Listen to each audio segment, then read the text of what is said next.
So just before I do our land acknowledgement, I'd like to introduce who we are and your presenters for today. So I'm Charlotte Damji, and as I mentioned, I am from Toronto, Ontario. I'm Treaty 13A, and my pronouns go by she or her. I will send it back to Alex to introduce herself. Just again, I know some people just joined in, so I'll have her introduce herself as well. Awesome. Thanks so much. So my name is Alex. I am joining from Montreal, Quebec, which is unceded territory. I am going to be your admin, your MC for today's session. So any questions that you have, please do feel free to pop them in the chat. A friendly reminder as well, just to keep yourself on mute if you're not talking. That way we don't get any funny noises in the background. And if you do have any questions at any point that you'd like to ask, please just do use the raise your hand feature. I will make sure to find your name, call upon you, and you're more than welcome to ask your question. So that's that. Thank you so much, Alex. Yeah, and those funny noises might be my husband because he's found out that there's still snow that we have to shovel. So I'm not sure if the wind blew. So he might be coming in huffing and puffing in a bit. So if you hear any of those funny noises, it's just him because he was shoveling some snow outside. So I'm going to start off with our land acknowledgement. So Annie, welcome. I am coming to you from the lands of the Mississaugas of the Credit. I'm currently settled on lands in Treaty 13A. The land is an important piece of my identity. For thousands of years, Indigenous peoples inhabited and cared for this land and continue to do so. In particular, I acknowledge the Anishinaabe, Huron, Wendat, and Haudenosaunee peoples, the land that is home to the Métis, and the most recently the Mississaugas of the Credit First Nations, who are direct descendants of the Mississaugas of the Credit. I'm thankful for the Mississaugas of the Credit for allowing me as a settler to be part of this land, and they are for centuries before me have been caretakers of. So thank you so much. I always feel like it's a good way to start a session with our land acknowledgement. I acknowledge that we are learning virtually, so the treaty lands are different depending on where you're learning from. So if you do want to explore that particular option for yourself, we are here from Canada. I'm not sure if there are only Canadian educators here, but native-land.ca is a good website to use to find out the land and the treaties which are closest to you. So this particular session has been sponsored or put on by Cobblestone Collective. So there is their particular website address for you to be able to go back to and there are more sessions I saw today. Actually, I think I saw, they may have been dropped a different day, but today's when I looked it up, and there were some more sessions that were being offered, and they look fabulous, and there's a lot of great learning that has taken place, and hopefully you're able to attend them. So thank you so much for Microsoft Canada for making this workshop free. We're so grateful for their continued support and for being a partner of Cobblestone Collective. So thank you so much, Microsoft. We really appreciate that this particular session is free. So what are we doing today? We are going to be exploring forms in Microsoft. Particularly for today's session, we really want to look in at those check-in examples, and we're also going to explore some reflection type examples for forms. We're going to look at creating a particular Microsoft form. We're going to look at what the data looks like. Mm-hmm.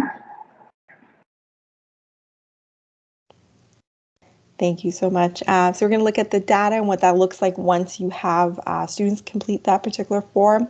And then Alex is going to connect Microsoft Teams and forms and what that looks like using Microsoft Teams. So we have a lot planned for you today. But as Alex mentioned, if you have questions or you would like us to pause along the way, the session's really for you. So we would like to make it as interactive as possible. So please do let us know when you have questions or if you want us to pause and take some more time to do some of the activities that we're doing today. So this particular slide just kind of goes over the Microsoft Educator Center, and there is a code for you. This is really amazing for you to be able to get access to free courses and resources, and you can earn badges, Microsoft Education badges. So it's a phenomenal way to be connected and to learn more. So there is the code. There is also a little image to show you how to activate and redeem that particular code. So write it down or copy and paste it, and then after the session, do make sure that you do go in and redeem that particular code to be able to access all the stuff that there is available for you. So check that out. I'm actually excited because I'm going to do that as well after this particular session. So welcome to Microsoft Forms. Forms is a great way to do so many different things. You can create, as we mentioned, the check-in forms. You can create reflection forms. You can create even just straightforward surveys with your students in your classrooms. I just wanted to do like check-ins with them or like ask them questions. I know in the past I've done like surveys for, pizza lunch days or books that students are reading. So there's all kinds of things that you can do with forms. You can even do polls and quizzes. We're not going to be focusing on the quiz aspect today, but that is something that I wanted to make sure that you knew that it is an option and you can really easily, quickly create quizzes for that. So the first thing that we're going to try today is just to fill out a specific form. So Alex is going to drop into the chat for you a link to a form. When you click on the form, it should look like this. It says mine's on. I want to get to know you a little bit better, get to know how you're doing today, and I also want you to experience using forms as a user. So here you'll notice quick and easy, just a couple of questions about who you are, how you're feeling, the grades that you teach, how much you like ice cream, because I definitely love ice cream, and I know Alex before the session was eating some fudge, so fudge and ice cream together is phenomenal. And then I also wanted you to let me know how much you have general experiences with Microsoft. Have you used it before? Have you never used it before? Are you an expert? So that definitely helped Alex and I direct today's session, as I'll be focusing on the forms portion, and Alex will be going a little bit more with the forms and teams portion, so it'll help us inform some next steps for our session. So I'm just going to take a pause for a moment, give you a few minutes to complete that, and then we'll go further into our session. And a friendly reminder, I just dropped that link into the chat space. So if you're looking for it, you absolutely can just click right in that chat and you will be good to go. Okay. I'm going to stop share screening so I can see some of the lovely faces if people have cameras on. So, let's see if there's any questions.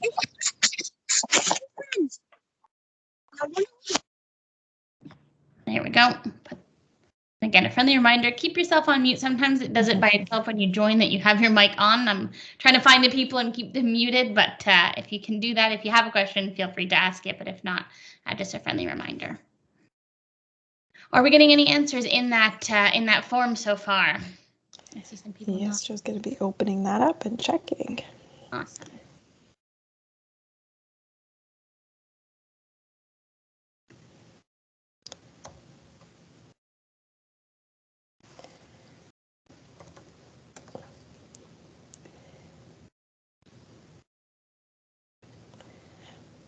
And I will definitely be showing you how to look up those answers, because I'm sure you're wondering, how is she looking up these answers? So yes, we do. We have 10 responses. How exciting.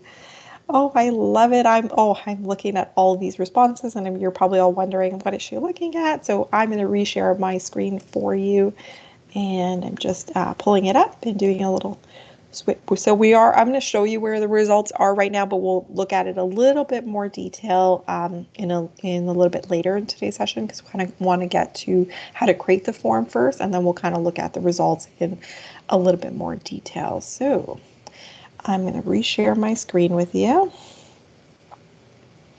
All the joys of presenting online, right? Okay, so look at the responses that came in. Average time to complete less than a minute. That's awesome. I love that statistic there. So it shows me that there's 13 responses. It shows me the average time. It shows me the active, that this particular form is still active.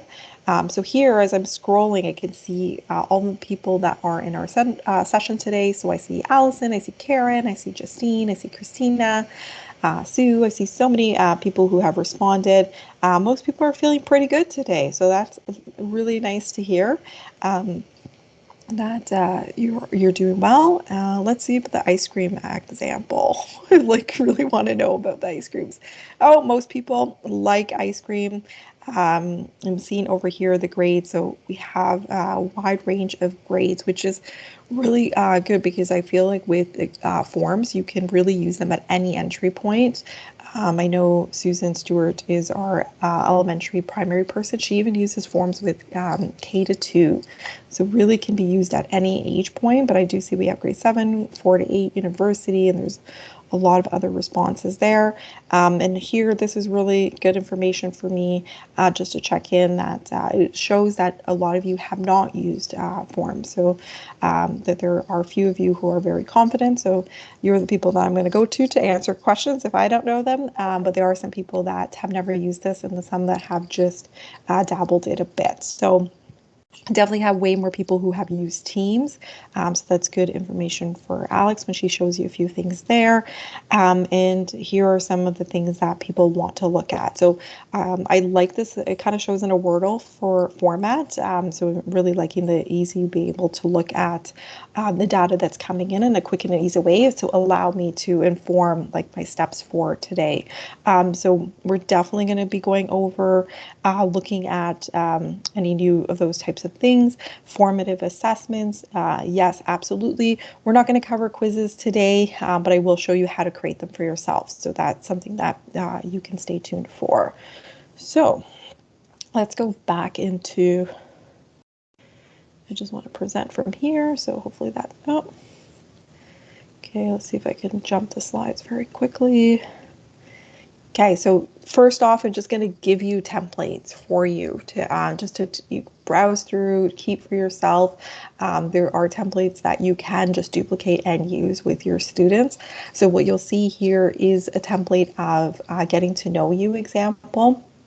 So for us here in Ontario and Toronto, we are going to be shifting over to second semester soon. So on February 7th, we do have a new semester that starts with our high school students. So I thought this was one that I was looking at. I was like, oh, this is a great way to introduce for your students, for them to introduce themselves, right? So what is something that they want to tell you about them, their skills, their talents. So a lot of different questions. If you click on the image within the slide or the PowerPoint, you'll be able to get access to that. So that's one example. And then here are some additional examples. So with remote learning, it really amplified for teachers to be able to check in with their students a little bit more often than normal, right? So when we were learning last year, most people were learning remotely. There were some cases where individuals were face-to-face, but for a lot of the remote learners, we weren't really seeing the students, weren't hearing from the students. So forums became a quick and easy way to be able to check in with students. I think the nice thing is that some of the things that we have learned from when we were remote learning continue today, right? So ways in which we can continue to check in with our students. So here you'll find beginning of the day type check-in. So just, how are you doing today? Anything you want to tell me about? I think that once you kind of get a sense of where your students are at, you kind of know and how much you can get your students to do on a specific day, right? So if they've had a bad day, it might be more challenging for that students particularly to learn, but it also be, that check-in with that student might also change their day with that, knowing that there is somebody there who cares about them and that is checking in with them on how things are going in their life. I know with the pandemic as well, that's something that we've been shown that students have felt many different ways, right? So this is a really good way to do that check-in with them. Same with the beginning of the day type check-in. There's an end of the week check-in. So, now the week is over. How are your assignments? Do you need more time? It kind of allows you to inform your planning for the week after. It allows you to kind of check in to know what your next steps are for lessons and allow that conversation to be ongoing. I think student voice in the planning of your instruction and assessment is really important. So lots of examples here. So I'm not going to go through and explain each of them, but the ones that you'll see on this particular slide are more of the reflection pieces, right? So they're more about the content areas in the classes that you're teaching.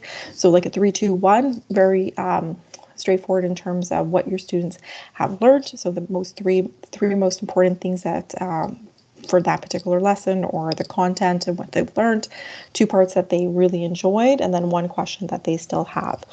So that in that way you can use it any subject area, not specific to any grade, so it can kind of be open-ended for you, and the questions can kind of be reworded a little bit as well. So that's a nice way to really check in with the students and what they've learned, and taking those next steps of how to move forward with that. So I really like those reflection type questions for students to really ponder in about that, about their work, and allow them to self-regulate with that as well.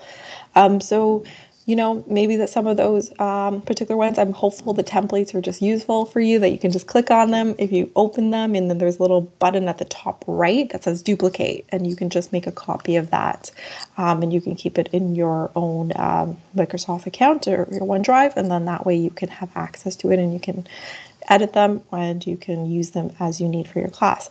But if you want to create your own templates, that's what we're going to cover today. I just wanted to give you some prompts. So just types of things that I've seen be used in forms. So this particular one is about building community. So I know today's session is more about checking in and reflections with your students, but I kind of think there's a full circle there. They're kind of all going hand in hand, right? So once you build that relationship with your students, you have built that community, make some of the other pieces happen a little bit easier, right? So you build that relationship, get to know your students first, and then allow for them to be more open-ended into having those conversations with you. So some questions for you, some quick and easy ones, and then some that really require a lot more trust with your students. And then just like we did with the building community, I just wanted you to have some check-in prompts and reflection prompts that you could use. So keep these in mind for today. So as we're building a Google form together, you can use some of these questions. And then at the end of the day, you have your own form that you can use with your students. So kind of decide if you want to use a check-in one or a reflection one, or you feel free to do something that is what you're feeling that would be beneficial for you in your classes today. So forms versus quizzes. As I mentioned before, forms can be used to collect feedback, conduct surveys, sign-ups, peer collaboration, and all that kind of stuff. Quizzes a lot more in depth because it allows you to assess, allows you to provide immediate feedback within a quiz, and then there's also instant results. So they're both great uses. Both slightly different, so really depending on what you're going to use. Today we're really focusing on the form because we're doing like check-ins and reflections, and I wouldn't really use those for quizzes in terms of assessment data. So really just to think about what the uses of the form, and then you can just determine which one you want to do. So what we're going to do now, if there's no questions, Alex, are there any questions? Nope. So far, Okay, it so seems to be all good. awesome. There was 2 things that have come in that we might cover. I'll bring them up now just to make sure that we do see them. The first question was, if we reuse the form on multiple days, can we erase answers in case we want to go in and reuse it? I believe we're going to see this if I will take a look at the presentation. And then the second question was, how do we reuse it if you want to keep it as a template? And that I'm sure we're going to cover. So just keep those 2 things in mind. Maybe if we don't get to them, remind us at the end. For sure, definitely. Thank you for highlighting those really, really good questions. So we will definitely cover that, and I'll just show you when we're clicking on stuff and show you where to access them.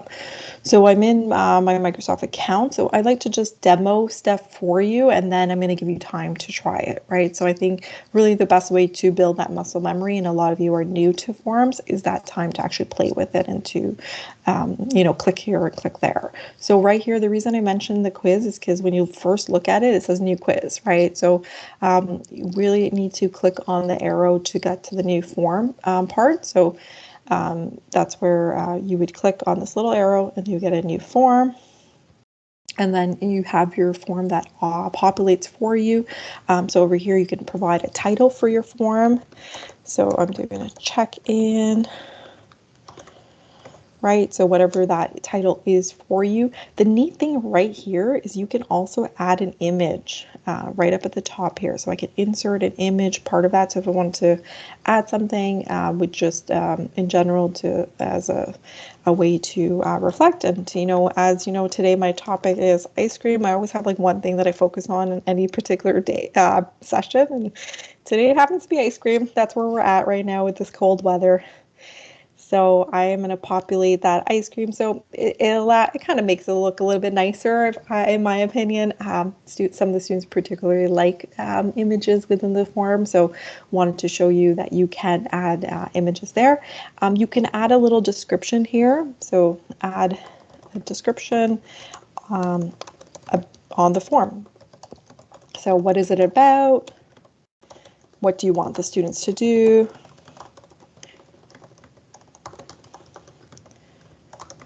Okay, so I'm just adding some of those things that you can think about in that reflection. And next, I'm going to show you how to add in a question. So I'm going to click on the Add New button over here. And as you see, it populates some type of questions that we can add, right? So you can add a multiple choice question, text question, a rating type question, which was the one I did with ice cream. You can add in a date question, Likert scale, which was the one I did about the beginner or not beginner. You can do a file upload type question, or you can completely break off into a new section. We're not going to cover that part today. I do feel like that's a little bit more of like an intermediate step. So we're kind of just going to focus on some of the basics today. But if you want to play around, feel free to do that over here. So the first question I'm going to add is a multiple choice question. And my multiple choice question that I'm going to ask today is, what is your favorite season?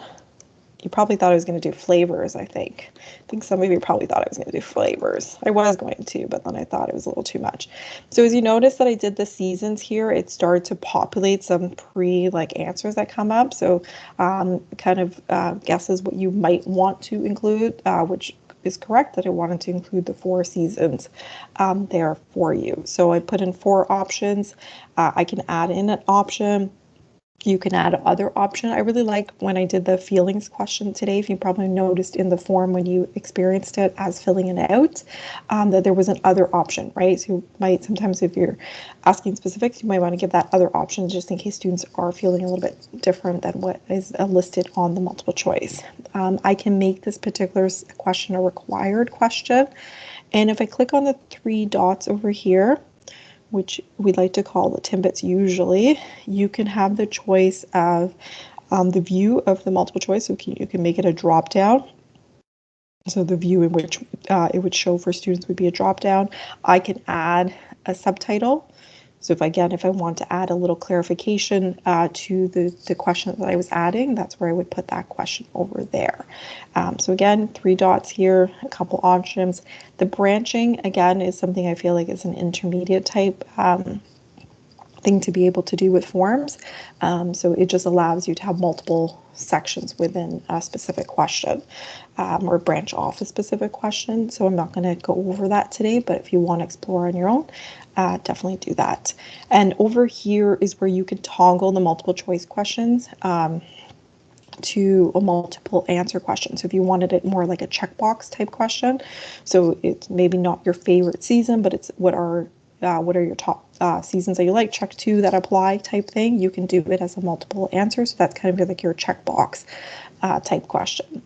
So that's how you create a form, title, description, and 1 question. So I'm going to pause there for you to go in and try that. So I'd like you to create a form.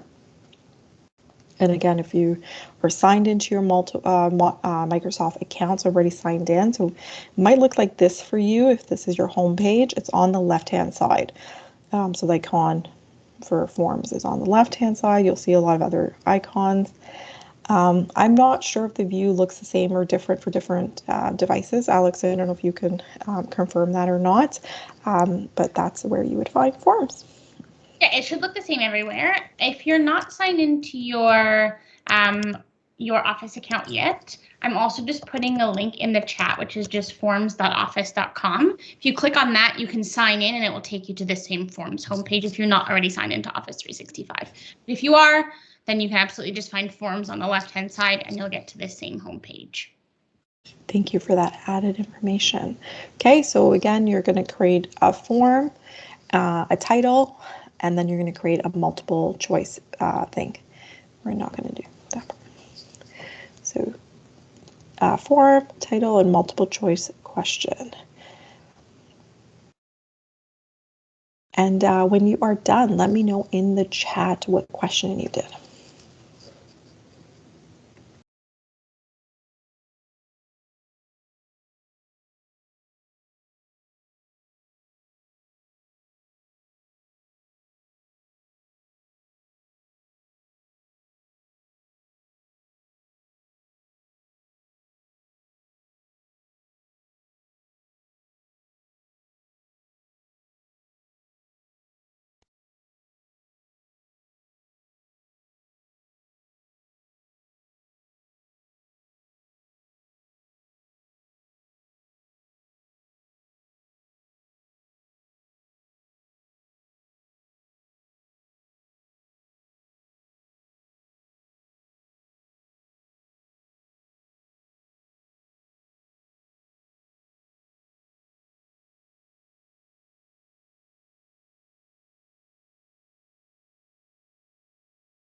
And again, so you're looking to log into forms, create your form with a title and maybe add a picture if you're feeling fancy, and then go in and create one of those multiple choice questions.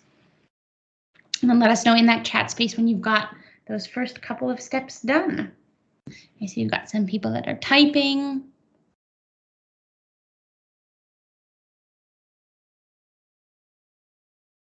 Take a look.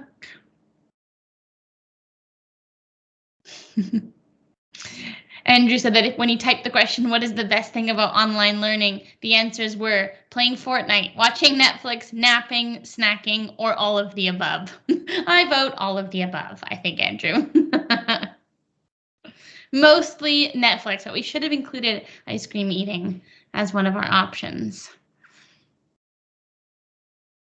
Okay, Christina said she's got a multiple choice. That's awesome. Something I really love about the forms is that if you start with something like what day or how are you feeling, or as we saw, what season, Microsoft Forms often will populate some examples for you, which is great. It takes a lot of that manual writing work out. So if you ask a question about something, I use colors, what number, you'll see that it auto populates a lot of the answers for you, which is a really great feature. Okay, so we'll give a couple more minutes to see if you can get a multiple choice question built, and then let us know when you are ready to move on. Does it do it in French as well? Yes, Chris, it actually does. If your whole Office 365 environment is set up in French and you've got your form set up in French as well, I can show you that as a quick tip at the end, because you can have multilingual forms. You can actually go in and have that as well. So if you ask like, quelle couleur, but it'll give you like bleu, vert, orange, all of the French colors as well if you'd like. So it does do it if your whole environment is set up in French.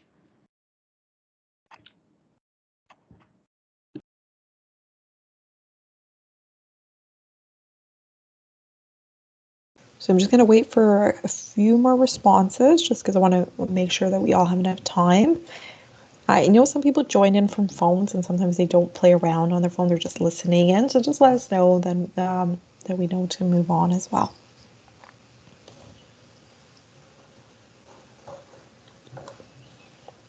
Sometimes I literally go to sessions just to listen to when I'm cooking. And like, I'm not going to do any of the work, I'm just going to listen.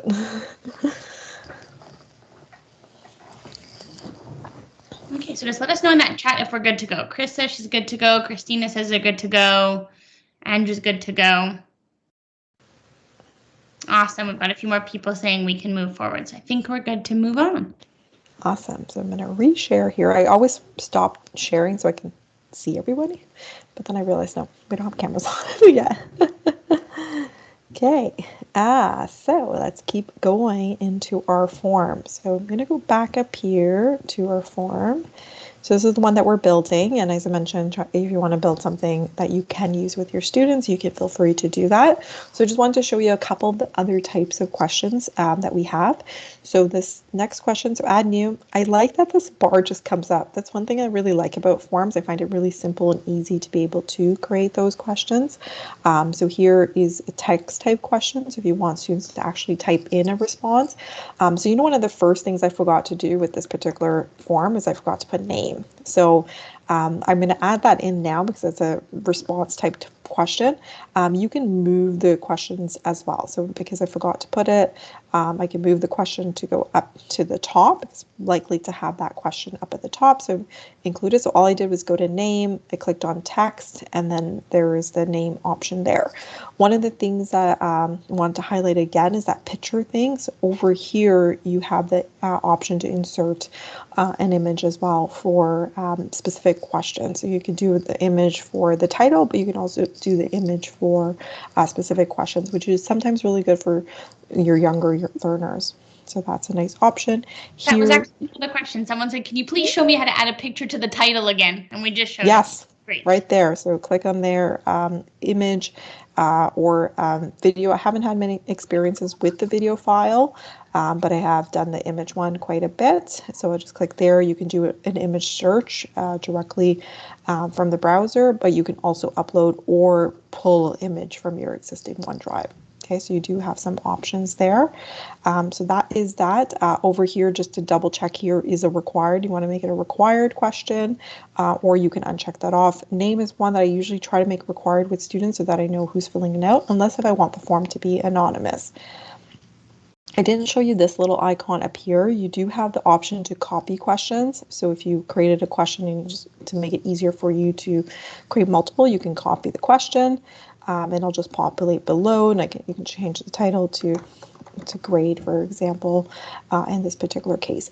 If it is going to be like a longer type response, you can click off long answer, and then that gives students a little bit more room to write out a formal response for that particular question. And again, just like in our multiple choice question, when you click on the more settings option, you do have additional options, right? So you could add a subtitle. You could also add restrictions to specific things. You could add restrictions like it has to be a number, it has to be equal or greater than that. So if you're building breakout rooms, this is pretty useful to set your forms up. If you have no idea what I'm talking about, don't worry. It's something that you can create restrictions for a form so that if student entered a specific number, it has to be equal or greater to something or a specific word. So that's another option there. So we had added in a text question. I also want to show you how to add in a rating question. So that's a rating question. So this is where I included that image. So again, I'll click on the image. This is where I found my ice cream. And you just click on it, click add, and then it populated the ice cream in that question. And then you could do for the rating question, it could be a star type question. So out of specific levels. So it could be out of 5, it could be a star, or it could be a number. So it's really up to you on how you want to do that for that particular question. So I had done, I think I did a star, like how much do you like ice cream for that question. If you don't end up liking the image or you don't like the way it sits, you can always delete it. You're kind of not glued to anything that you're doing here. Here, then I'm going to show you another question, which is the Likert one. There is a ranking question and there's the Likert question. So here's the Likert scale question. So it's very simple and easy to use because it kind of looks like a chart format. So you can put your statements here and then you can put your options across here. One of the things I used to do was like strongly agree, disagree, neutral. So that was something that I often did in my law classes with students. So that's something that you could put up on the top. As Alex and I both mentioned, if you start typing something like strongly agree, it will usually pick up that that's the format that I'm trying to follow. And then I can just do agree, disagree, strongly agree, and then neutral. Okay, so that's an option there for you too.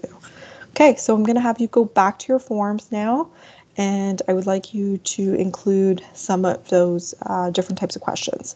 So I'm going to invite you to include, let's say, 3 different styles of questions for your form that you have created. And let me know in the chat when you're done. And some of you might have been doing it as I was speaking, so that's totally fine as well, but let me know when you're done.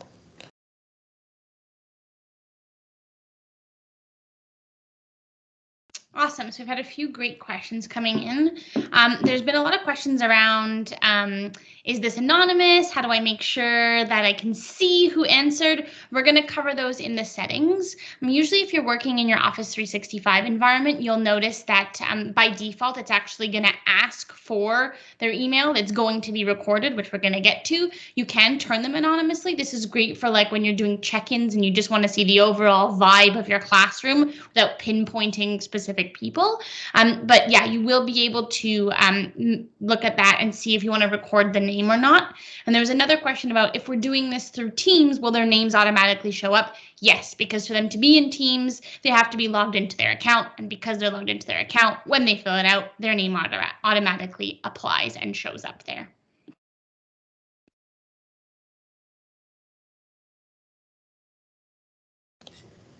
Lots of great questions. I really like the questions that are coming through, lots of thinking that's going on, and a lot of ways in which I think some of your wheels are spinning on how you can use forms. So we have Lori, I think you were the first one done, so thank you, unless if that was done from the previous question. Seems to be good. I don't think anything else. We've got Lori saying she's done and ready to move on. Let us know if you are ready to continue or if you still need a couple of minutes, let us know. And if you're watching this recording, feel free to pause at any time when you're watching this at a later time. Or speed up. Yeah. Mildred's good, Andrew's good, Betsy is good, Christina's good, Chris is good. I think we're good to go to the next step. Awesome. So the next couple of things were the questions that were coming through. So this is great.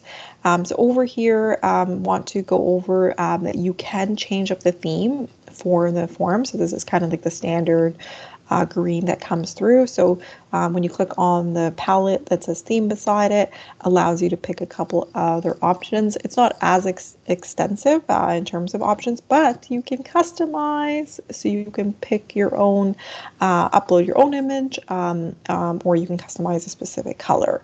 Okay, so you have some generic ones that come up, and they kind of look really cool actually when you select them.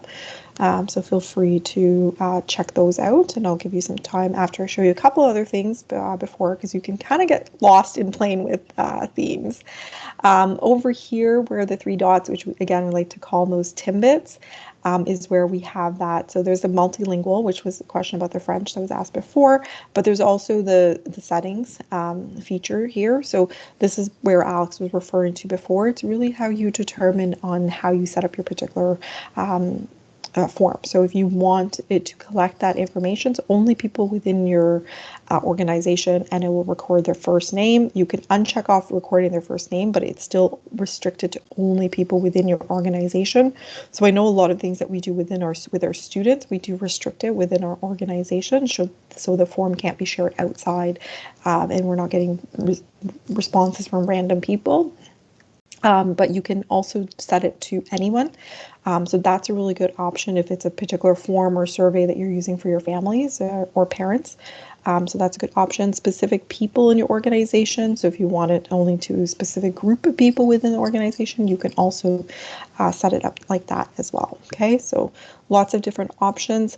Options for that particular thing. You can also accept, it could be accepting responses. So you remember it showed like the status was like an active status, or you can set a start and date of it. So if I don't want it to be live immediately, I want to set it for Monday, for example, I can put Monday as my start date, or I can select an end date when that particular form will no longer exist. So some teachers use that for quizzes if they want it to be a specific time frame when students are completing a quiz. You can automatically have it shuffle the questions. So that's another great feature if you want to randomize the order of the particular question. So you can do that. You can also customize your thank you message, right? So usually it says your response was submitted, but you can put something else, right? Like you can say, fantastic, great job for completing this particular form. Looking forward to reading your responses. So you can personalize that message to what your students see. Sometimes when I was in the classroom, sometimes we put messages and things that they can work on next, right? So that key reminder, like, great, form's finished. Now work on this particular thing. Especially when they were working remotely, that was helpful because they had those reminders on what to do. So those are your settings, and then you'll also have here the response receipts if you want. So this one kind of relates a lot to that particular, if you want your students to receive the responses. So I know for quizzes, if the quiz is being used as like a check-in to their content information and not like recording for their particular marks, that you might want the students to be able to see their responses so they can double check their answers and see which ones they got right or which ones they got wrong. You can also set it up to get email notifications. So those are the settings. I'll just give you a brief minute just to take a look at it. I'm not going to spend a lot of time there just because I want to cover a few other things before I hand it off to Alex.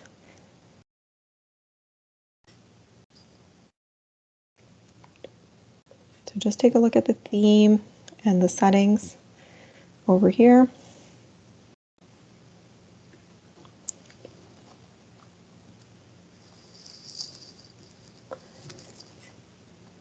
Okay, hopefully that was a good enough wait time, but definitely go back and check out those things after if that was too short of a wait time. When I click here on share, because you're probably wondering, how do I share this particular form with students or colleagues or whatever the case is. So we click on the share button at the top.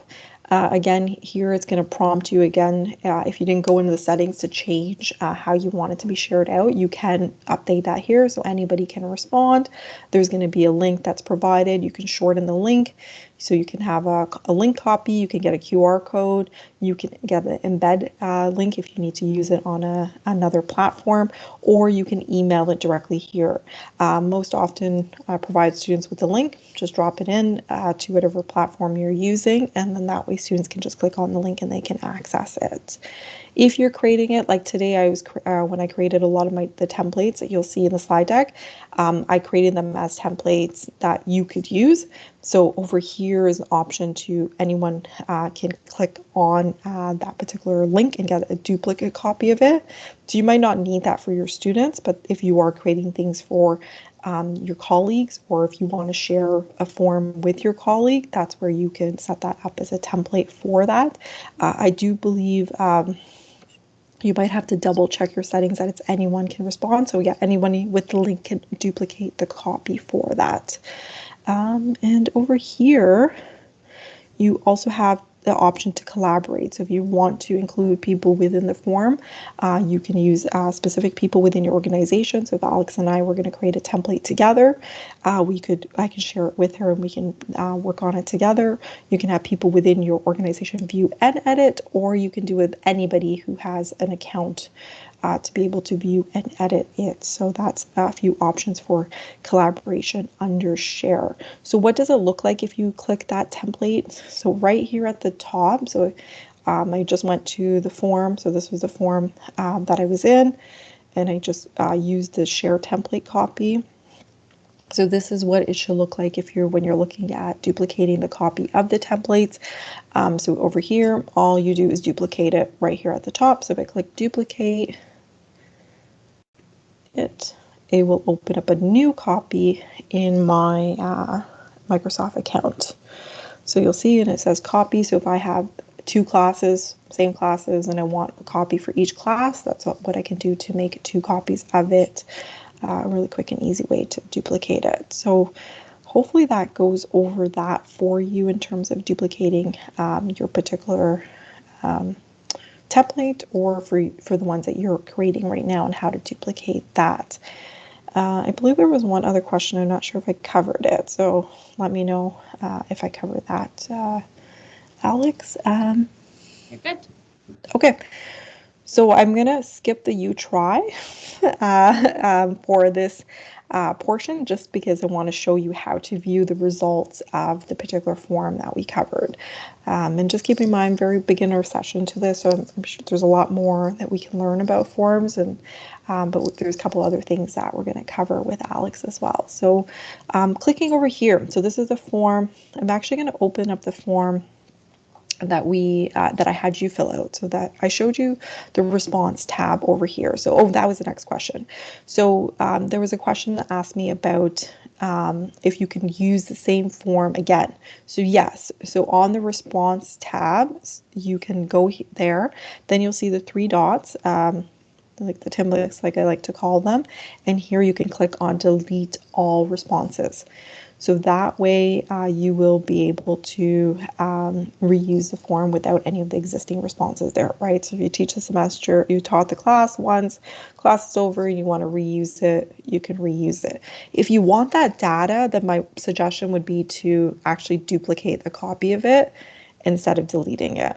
So if we want to keep the data from the students, if there's some responses that you'll need for later or for things, I would just duplicate the copy of it instead of actually clearing the responses. It really depends on what your use, the purpose and the use of it is. Okay, so this is the response tab over here. You can view the responses, as I said. And we took a look at it individually. So I can look at it response by response, right? So I can look at it looking at each individual who filled it out, or I can view it as we were looking at all the responses over there. And in addition to that, I could also open it in Excel. So if I open it in Excel, it'll download an Excel copy for me, and I can open that in Excel, and then I can also view the Excel there. And you can also, when you're in Excel, then if you're an Excel wizard, you can also interpret your data in different ways, right? So that's super useful when you're looking at analyzing your data and looking at what the information is. So we're not diving into the Excel portion today, but just definitely wanting to let you know that it's an option, and you can definitely explore that as looking at that particular form side of it. And that just brings me to one more thing that I want to show you. So if you want your data to sync with your Excel sheet prior to you creating the Excel sheet after the form is completed, you actually have to create the form within the Excel sheet. So the steps that I showed you was I went to form first and we created a new form. But if you want to sync your Excel sheet with the data with your form, so as your form updates, it updates your Excel sheet, you can do that. The difference is that you just have to create the form from the Excel sheet. So first you would go to Excel, open up Excel first, and then you would create a form from there. Where is my form option? Okay, so you click on Insert, and then under Insert you have the option to create a new form. And then you're directed to something that looks the same as what we just went through. So it's not any different. It's just the way in the order in which you create it. But with forms, the key thing to remember with is that to sync that data efficiently from Excel to forms, it has to be clicked on in Excel first. So, and those images are all there just in case any of that for you was too much. So I will just give you a moment to view your, well, I guess you didn't fill out your particular form, but if you want to fill out your form and look at that result, definitely just go ahead to do that. And then I'll pass it over to Alex to finish off our slides today. So as I'm going to stop sharing my screen. So as we're transitioning, just take a moment to look at where your results would go, or fill out your form once and then look at the results. Awesome. And there was one question that said, I'm just talking about the settings for the sample check-in that you gave at the beginning. I'm going to share my screen so you should be able to see it. I'm just going to share my whole screen because it makes my life a little easier. And if I go and find that initial form, it looked like this. I believe the form was just a regular form where all the questions were required. We had a name, which was just a written. We had that choice, multiple choice, where you could choose one or the other. And then it was just the written responses. So those were the settings. There, it wouldn't respond, it wouldn't record our name because anybody could fill this out. And Shayla would just get the answers as usual. So that was just the settings for that initial form. It was a very basic one. There aren't any like requirements as far as recording the name or open or closing. It was just a free kind of form to go in and use. That was the settings for that form. Yeah, and can you, sorry, could you go back to that for a second? Sorry. No One problem. thing that I totally forgot to mention, and because I just saw it populate when you were there, is immersive reader. So when you're in the form, you can, and this is great for students who require the accessibility, it does provide that option for immersive reader. So because we were in the crate side, it didn't have that. So just being able to use that immersive reader if needed. So just click on that for students to be able to show that to them. And Sheila, I'll make sure I'll put the link in the chat just in case it didn't work, the duplicate copy. Perfect.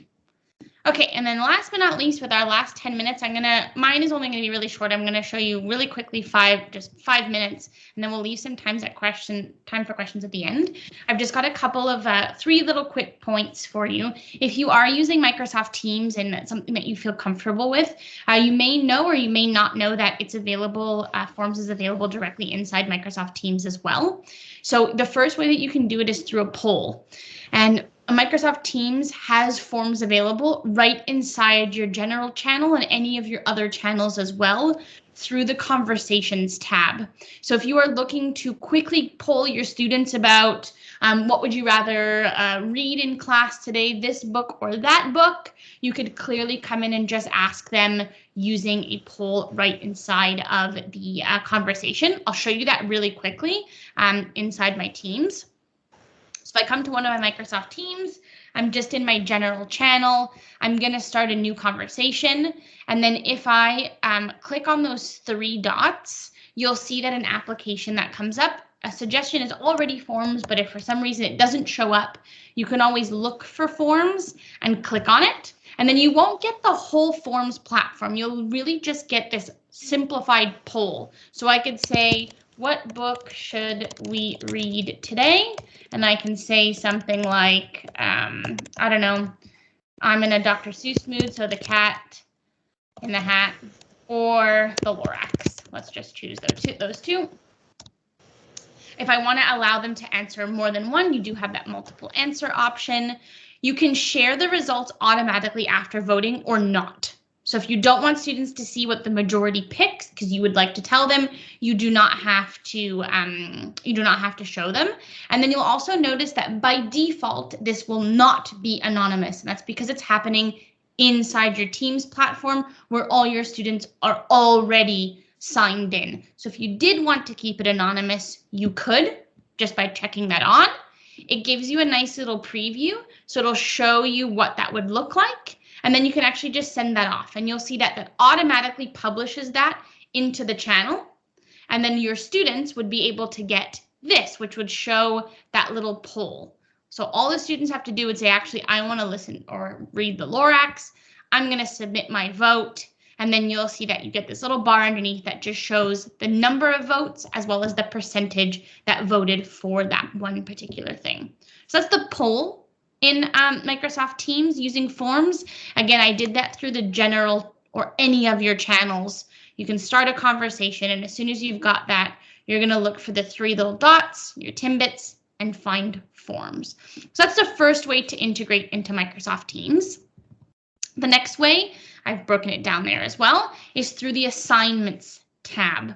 So if you are using assignments in Microsoft Teams, you'll know that you have the ability to create a homework assignment or a quiz. Now, we aren't going to go into the quizzes today just because, as we said, that's more of a level 2, but do know that if you would like to send out a form as a homework assignment, maybe as a checkup or a check for learning or a formative assessment, you can do that if you'd like to. When you go to create a new quiz, it'll actually give you the opportunity to create a brand new quiz if you have not created one already that you'd like to use as the assignment.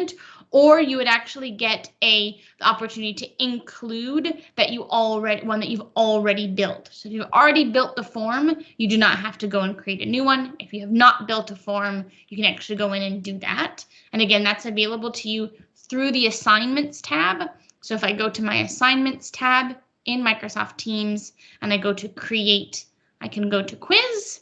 And from there, if I do not have a quiz I would like to use, I can create the quiz, and then you'll see a screen that now looks very familiar to you, which is this building the forms page. That's how you can send that out through assignments. And then last but not least, the third and final way that you could use your assignments and the polls in Microsoft Teams is through meetings. So if you were having a meeting, you could actually integrate forms right into the meeting that you're in. So I'm going to actually give you a demonstration of that in our meeting today so that you can see. So you should see my screen.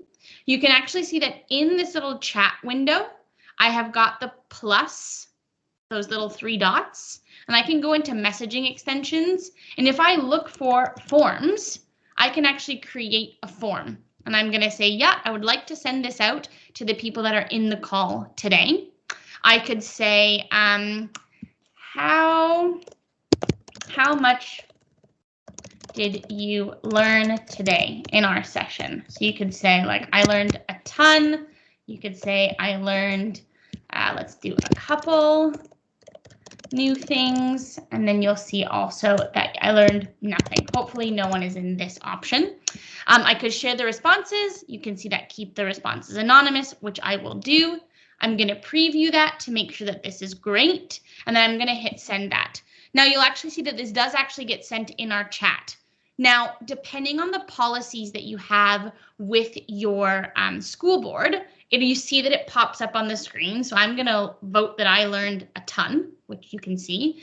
Some of you may not be able to answer. And if you can't answer, don't worry. Sometimes the school boards or the school districts will actually restrict down that ability for other people to be able to respond. But here we can see it's working. So I can actually see that so far I've got 6 responses, and I can see that what the percentage is. You can actually do that as a quick check-in during a meeting. How are we doing? Are we understanding? Are there any concepts that we need to review? On a scale of 1 to 5, how comfortable do we feel? And you can get those quick answers right inside the inside your chat. So that is it from me. I'm going to unshare my screen. Those were the 3 ways that it can integrate into Microsoft Teams. We're talking through the conversations in the posts. We're talking through assignments. And we're talking through the meetings tab as well. So I'm going to hand it back to, is it Shyla or Shayla? I never remember. Shyla, I think. I think I'm pronouncing it right. I think I practiced like twice. I'm going to say, I know I was going to say the wrong thing. Shyla, I'm going to hand it back to Shyla just to close things off. Awesome. Thank you so much for that. And before we do close things off, there was a question about, and I'll reshare my screen here just so you can visually see. There was a question about the sharing, like how do I share with colleagues versus with students? So the way I would share it with my students, I would use the first option. Because I don't think your students would need to make a template copy of it, unless maybe if they do. So the second option is where they would get that link that says duplicated. So the first option, it would just be like a preview to the particular form that you're using. The second one, the link, if you copy and share that link, it's like they would get a copy of it, but they can also make a template for themselves. And then the third option, which is at the bottom, is the way to share to collaborate. So if you want to share with your colleague to work on it together, then that's the way you would share it, the third option. If you just want to share it with your colleague to fill out, then I would again go to the first option. So it just really, really depends on what you want to do with the particular form and the outcome of it. So thank you so much, Alex. I learned a lot about Teams and forms, so it's great for those little demonstrations. And just to close off here, so it's just again, the Educator Microsoft session information is there for you. That code is free resources, free courses.